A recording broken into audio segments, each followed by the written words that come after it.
It's something I've heard countless times since I came to Asheville, especially since I started dealing with different people in my job and just in my own life.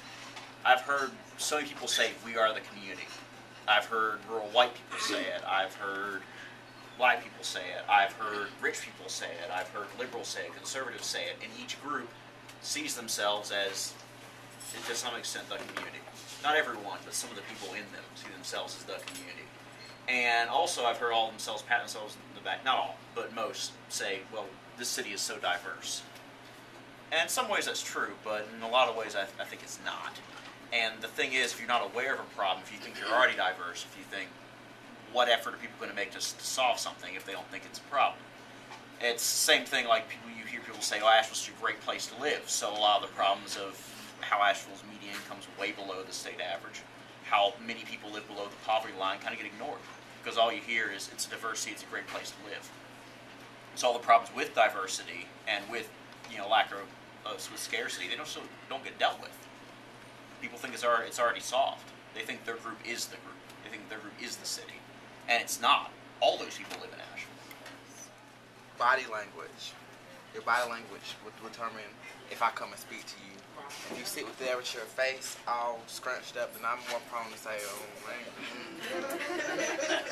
But if you make yourself vulnerable to different people, then they're more prone to come and speak to you. Like I would say, hey, how you doing? If we're sitting up there and we're talking, everybody's talking, then I'm more prone to speak to you.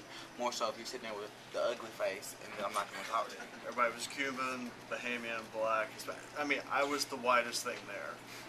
Miami. I have encountered here, if I approach somebody of color, they look at me like I'm fucking crazy, and I'm like, I'm sorry, I didn't mean to step on any toes, but I'm not used to that as a person, so it's been off-putting to me, and I say all the time, this place is so white. I mean, we were out last night, I'm sorry, I didn't see any people of color, and it bothers me, and I don't know why. I mean, I'm downtown, I should see everybody.